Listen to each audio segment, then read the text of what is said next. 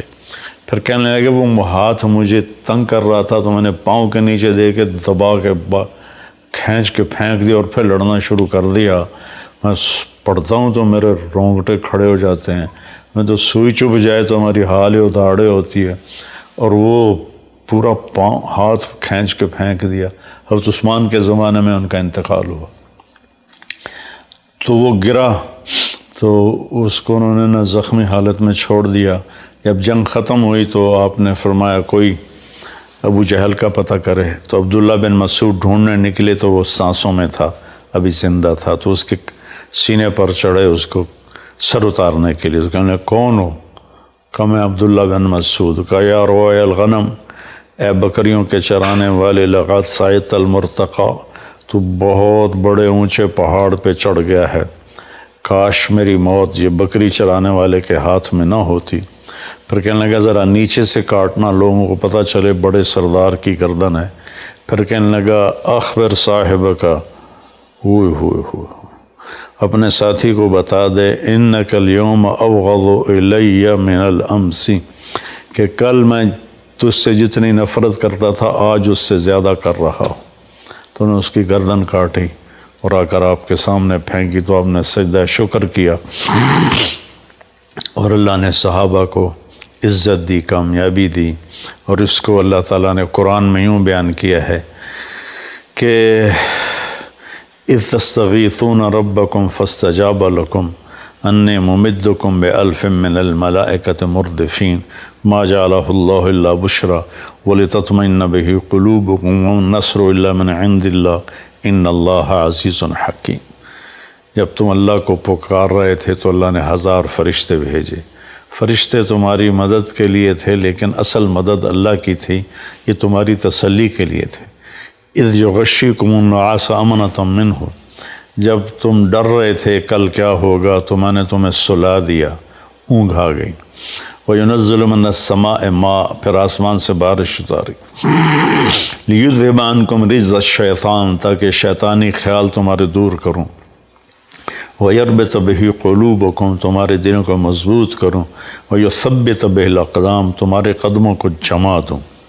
اِذْ يُوحِي رَبُّكَ لِلْمَلَائِكَةِ أَنِّي مَعَكُمْ، جب اللہ نے فرشتوں سے کہا میں تمہارے ساتھ ہوں، جاؤ خبر دو صحابہ کو۔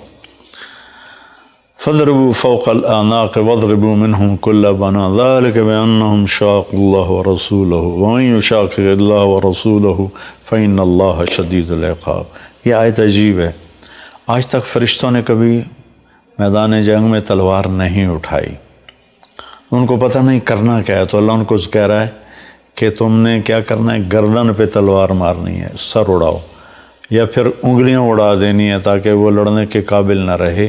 یہ فرشتوں کو بتایا جا رہا ہے، اللہ ان کو بتا رہا ہے کہ ایسے کرنا ہے۔ ایک دفعہ جبریل نے پوچھا یا رسول اللہ آپ کے صحابوں میں سب سے افضل کون ہے؟ آپ نے فرمایا بدر والے۔ کہنے لگے فرشتوں میں بھی سب سے افضل وہ 1000 صحابہ فرشتے ہیں جنہوں نے بدر کے میدان میں اتر کر جنگ کی تھی۔ تو یہ جنگ بدر اسلام کا ایک بہت بڑا معرکہ ہے، اور اللہ تعالیٰ نے حق اور باطل کو واضح کر دیا۔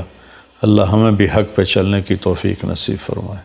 السلام علیکم۔ یہ چند روزہ زندگی کے بعد ایک لمبی زندگی آ رہی ہے، جس میں جب ہم جائیں گے تو موت سے پاک ہو جائیں گے، بڑھاپے سے پاک ہو جائیں گے، اور بیماریوں سے پاک ہو جائیں گے، دکھ تکلیفوں سے پاک ہو جائیں گے۔ حضرت میں ہوگی آدم علیہ السلام کی، ساری اولاد کو بلائیں گے، پھر اس سے آگے ادریس، شیس، ادریس، نوح، سارے چلتے چلتے انبیاء، آخر میں ہمارے نبی کی دعوت ہوگی۔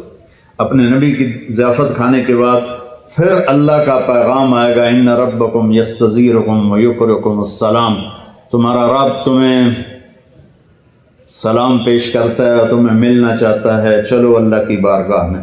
تو جنت میں ایک میدان ہے جس کا نام ہے مسجد، اس میں سب جمع ہو جائیں گے، ایمان والے مرد، ایمان والی عورتیں، اور اللہ تعالیٰ وہاں جو کھانا کھلائے گا وہ جنت سے بڑھیا جو لباس پہنائے گا، خوشبو لگائے گا، ساری باتیں بڑھیا بڑھیا بڑھیا، لیکن جو سب سے بڑھیا بات ہوگی کہ ایک دم اللہ کا عرش کھلے گا اور اللہ سامنے آپ ان آنکھوں سے دیکھو گے، اللہ کہے گا سلام قولا من رب الرحیم، میرے بندو تمہارا رب بھی تمہیں سلام پیش کرتا ہے۔ پھر اللہ پوچھے گا خوش ہو، خوش ہو، راضی ہو؟ ایک ایک عورت سے پوچھے گا، ایک ایک مرد سے پوچھے گا، خوش ہو، راضی ہو؟ کوئی تکلیف نہیں یا اللہ، کوئی خواہش؟ کہیں گے یا اللہ ملتان میں تمہیں سجدے کیے دیکھا نہیں تھا، بن دیکھے تھے، ٹکریں تھیں، آج تمہیں دیکھ لیا ہے تو ہمارا جی چاہتا ہے کہ ہم آپ کو دیکھ کے سجدہ کریں، دیکھ کر، جیسے دنیا میں بن دیکھے کرتے تھے، آج آپ کو دیکھ کے سجدہ کریں، تو ہمیں اجازت دیجیے۔ اللہ تعالیٰ فرمائیں گے میرے بندو دنیا میں تم میرے بندے تھے، میں تمہارا رب تھا، تو تمہارے ذمہ میری بندگی تھی، اب تم میرے مہمان خانے میں ہو، تم مہمان ہو، میں میزبان ہوں، مہمان کو کوئی کام نہیں دیا جاتا، جاؤ مزے کرو، کھاؤ پیو، موج کرو۔ جنت سب سے چھوٹی جنت اس دنیا سے 10 گنا بڑی ہوگی، اور اس کا جنتی جہنم میں جلے گا، پہلے اپنے کبیرہ گناہوں کی سزا بھگتے گا، پھر وہ باہر نکلے گا، اور جب اس کے لیے جنت کا دروازہ کھلے گا تو سامنے ایک شخصیت ہوگی، اس کو دیکھ کے یوں سر جھکانے لگے گا، وہ کہے گا کیا کر رہے ہو؟ کہ تم فرشتے ہو، تمہیں آداب بجا لاتا ہوں، جیسے پیراں تے ہاتھ جی، گوڑیاں تے ہاتھ جی، ہماری تہذیب ہے، تو وہ ایسے گوڑیوں پہ ہاتھ لے جانے لگے گا، تو وہ کہے گا نہیں نہیں نہیں، میں آپ کا نوکر ہوں، میں آپ کا نوکر ہوں، اور میرے جیسے ہزاروں ہیں آپ کے۔ آگے چلے گا تو 70,000 نوکر اس کو گارڈ آف آنر پیش کریں گے، ایسے لائن میں کھڑے ہوں گے اور کہیں گے اما آن لسیدنا ان نزورہ، ہمارے آقا آپ تو آئے ہی نہ، ہم تو انتظار کر کر کے سکڑے پہ گئے۔ وہ کہے گا شکر کرو میں آ ہی گیا، جے میں بڑے لتر کھا دل، شکر کرو میں آ گیا۔ اور وہ سارے ڈھول بجاتے خوش ہوتے اس کو لے کر چلیں گے اور ایک میدان میں اس کو بٹھائیں گے، تو وہ ادھر دیکھے گا تو جنت ہی جنت، ادھر دیکھے گا جنت ہی جنت، کہے گا یہ سب کچھ کس کا ہے؟ کہیں گے سارا کچھ آپ کا ہے۔ پھر وہ اس کے سامنے لائیں گے، ایک ہاتھ میں گلاس ہوگا، ایک ہاتھ میں ڈونگا ہوگا، ایک میں کھانا ہوگا، ایک میں مشروب ہوگا، ہر ڈونگے کا کھانا الگ، ہر گلاس کا مشروب الگ، اور یہ 70,000 1,40,000 1,40,000 ہو گئے ڈونگے اور گلاس ملا کر۔ یہ سارے کھا جائے گا، سارا پی جائے گا، اور اس کے نہ پیٹ پھٹے گا، نہ پھولے گا، نہ لذت ختم ہوگی، نہ تھکے گا، ہر نوالے کی لذت پہلے سے زیادہ ہو جائے گی۔ پھر وہ کہیں گے اچھا اب آپ اپنی بیگم صاحب سے مل لیں،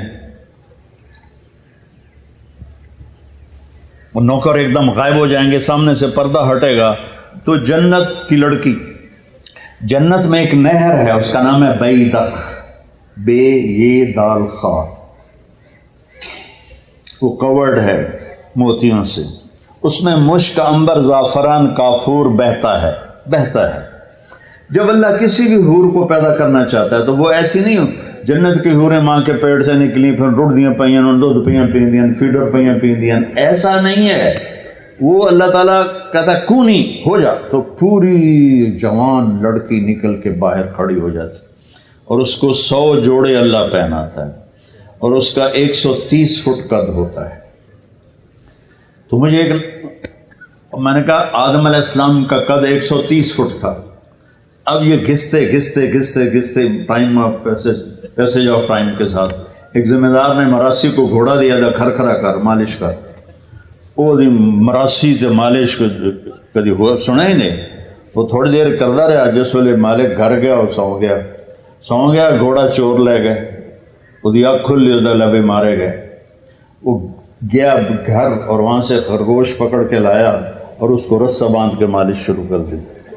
تھوڑی دیر میں ذمہ دار نکلے، کہنا وہ گھوڑا کدھر ہے؟ کہ جی آئے کھلوتا ہے، کہ فٹے منہ تیرا گھوڑا ہے؟ یہ تو خرگوش ہے۔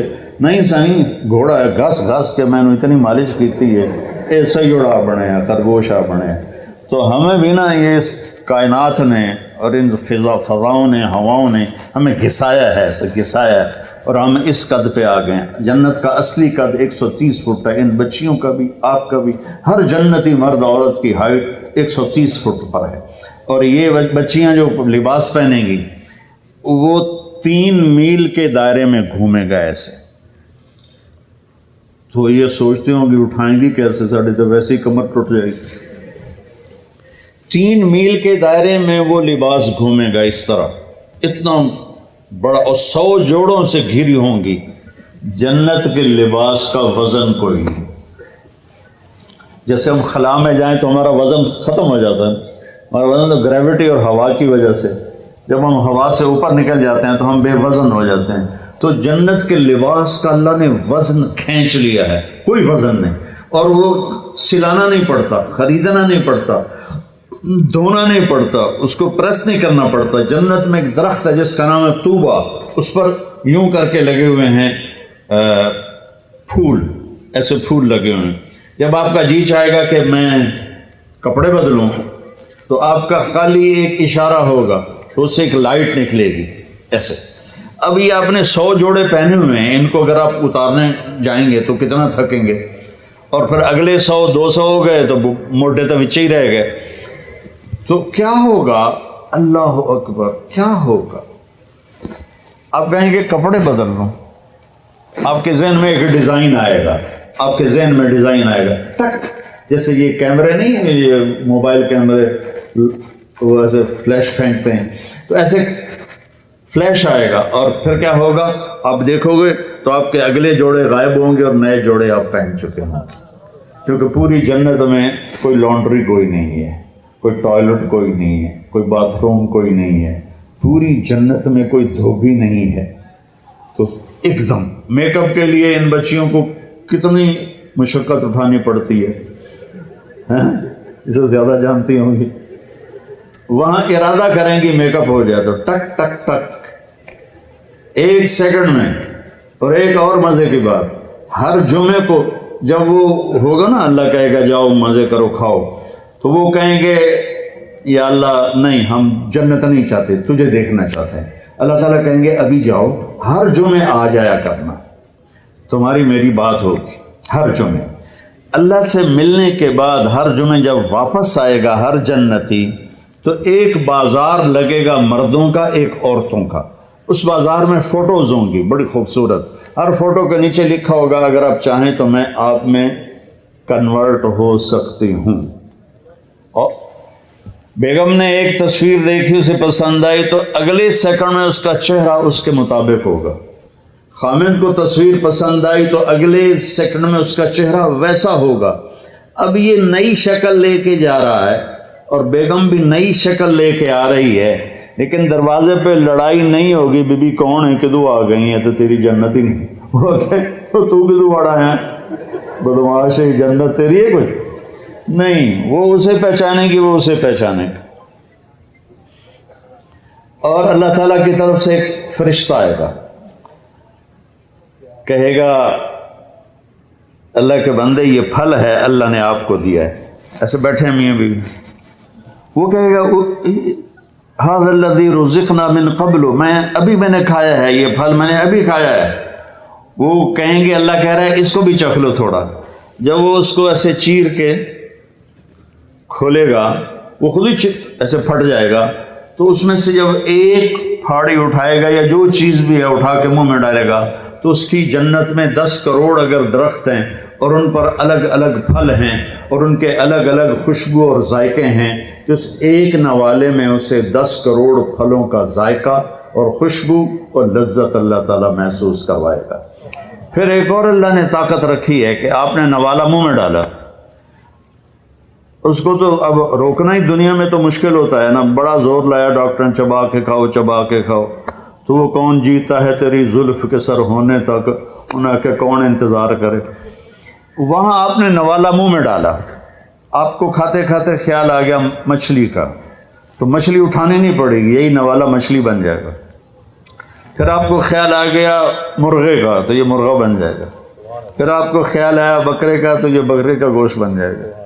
پھر آپ کو خیال آیا کیلے کا تو یہ کیلا بن جائے گا، امرود کا ہے تو امرود بن جائے گا، ملتان میں کوئی نسواری تھا اسے نسوار یاد آئی تو نسوار بھی بن جائے گا۔ جنت کے پرندے اڑتے ہوئے آئیں گے اور آ کے بیٹھ جائیں گے، جی آپ مجھے کھائیں، وہ کہے گا مجھے کھائیں، وہ کہے گا مجھے کھائیں۔ ادھر مری مری مرغیاں کھا کے ہمارے جوانوں کی جوانیاں ہی مر گئی ہیں، وہ چلیے ایسے کر کے پڑی ہوتی، وہ دیسی مرغی ہوتی تھی، پکڑنے میں بھی زور لگتا تھا اور کھانے میں بھی۔ تو وہ کہیں گے مجھے، ایک پرندہ کہے گا میں نے جنت الفردوس کا گھاس کھایا ہے اور اس کا پانی پیا ہے، تو آپ مجھے کھائیں۔ کہ ہاں تو ٹھیک۔ تو وہ کیسے اس کو کھائے گا؟ وہ اپنے پروں کو ایسے یوں پھیلا دے گا، اس کے 70,000 پر ہوں گے، ان کو ایسے کرے گا، ایسے کرے گا، تو ہر پر سے کھانے کا ایک کھانے کی قسم گر کے ٹیبل پہ سیٹ ہو جائے گی، اور ہر ڈش پہلے سے زیادہ لذیذ ہوگی۔ زندگی آگے آ رہی ہے، یہ بھی کوئی زندگی ہے، کبھی بیماری پیچھے ہے، کبھی موت پیچھے ہے، کبھی دکھ پیچھے ہیں، کبھی لڑائیاں ہیں، کبھی جھگڑے ہیں، کبھی جھوٹے مقدمے ہیں، کبھی مافیاز گروپ کا ظلم و ستم ہے۔ تو یہ اندھیرا کا جہان ہے، یہ رہنے کا نہیں ہے۔